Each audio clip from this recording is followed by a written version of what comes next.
Any questions to the cast? Also, Anthony's a part of the company too. He should be up here, but he doesn't want to be. Yes. Yes.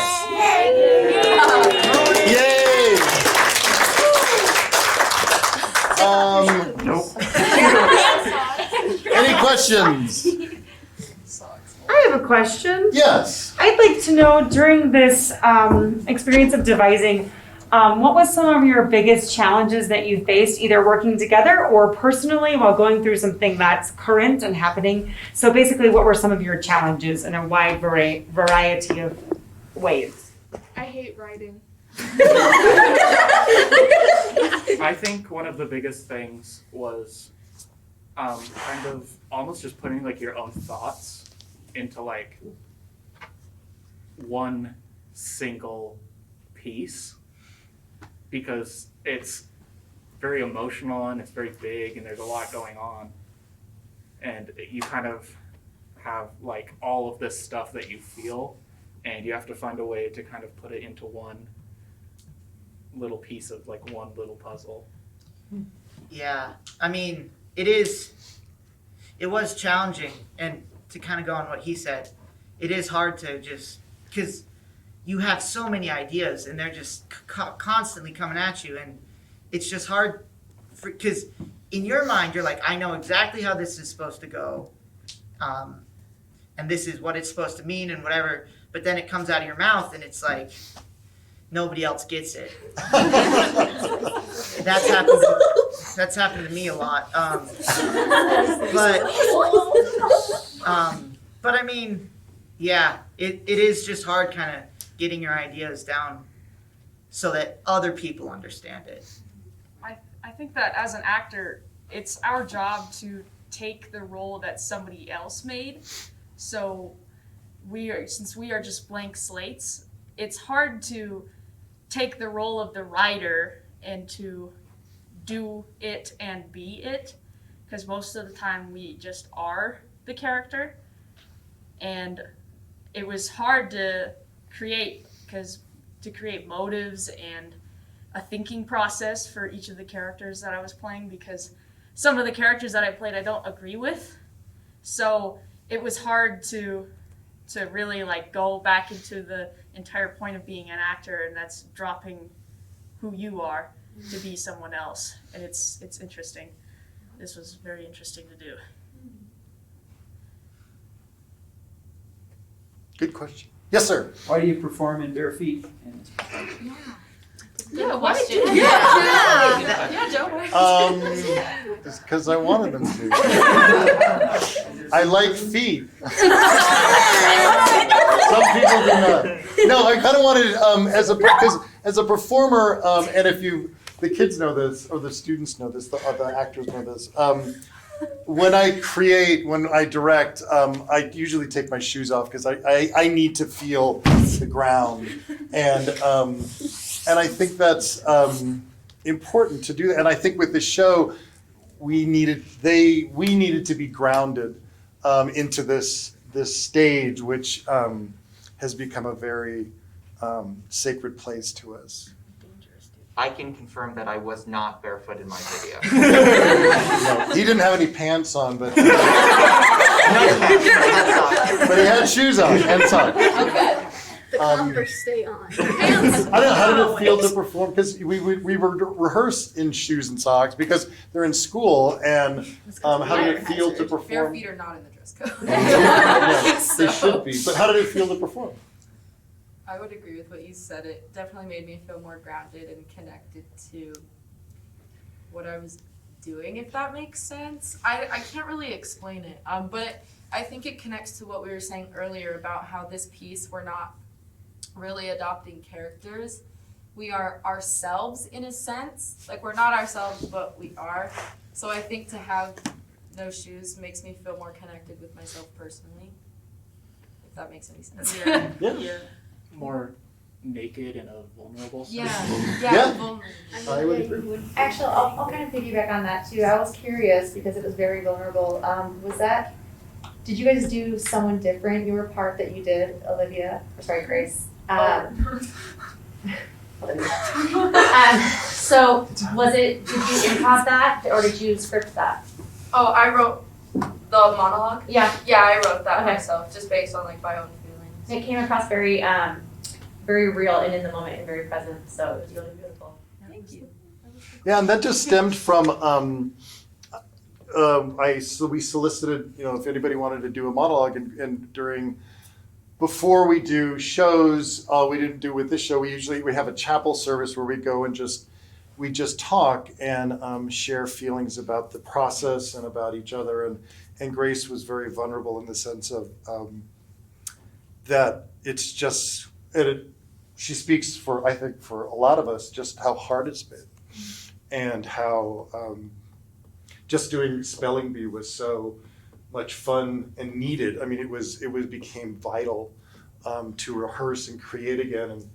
And I said, hey, can you morph that into a thing? And she did. And I made it. And you made it work. Which is kind of what we did. The whole show's like that, actually. Yeah, the whole show's a thing.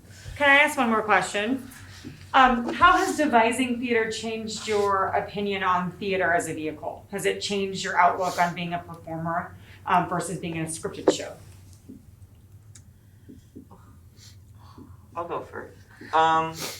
We've been doing like little things in class for a long time before even the show was made, and I think a lot of the things that they talked about in the show itself are just hard topics to talk about in general. And so when you can kind of put it in a, not necessarily more palatable, but less severe case, and it kind of, I don't know, I think it's easier to connect with a little bit when it's not as black and white and it's something you're viewing and not something you have to really take part in as a civil servant, if that makes sense.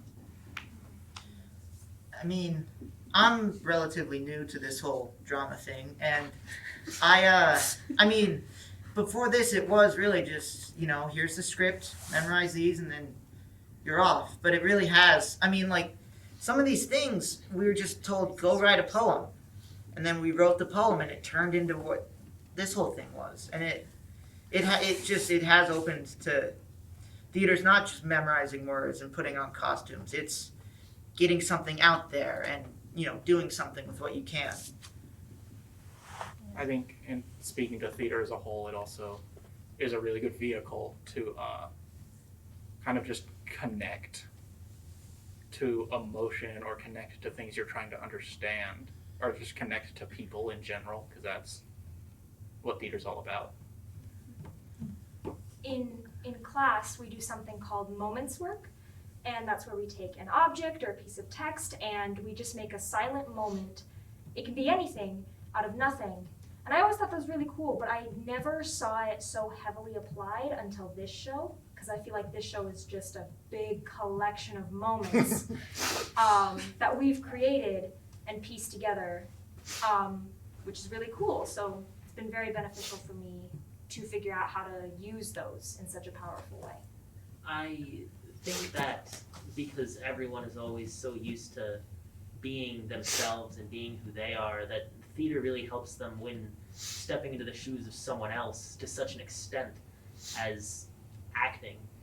It really helps you understand how other people think and feel and get out of your thought bubble for a little bit, and it really helps you connect with everyone. To continue on what Caitlin said, sometimes the things we do in class don't make a lot of sense. Like, why are we walking in a circle for like 10 minutes? But it gave reasoning to what Joe does in class.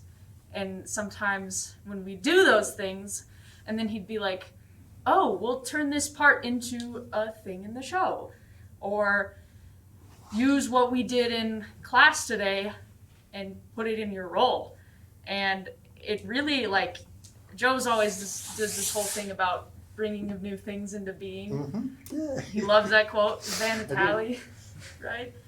John Cage. John Cage? That's my bad. Vanatelli is everything I know without words. Yeah, I get it mixed up. But Joe likes making things. he likes yeah, he likes making things, and he likes to help us make things too. And I think this devise piece really just screamed what Joe is all about, and what we're all about is bringing new things into being. Great tagline. Also, too, you all might not know this, those of you who were last night. This project took a huge U-turn. We started in December and working with Bible verses and some topics that I kind of superimposed: racial injustice, the pandemic.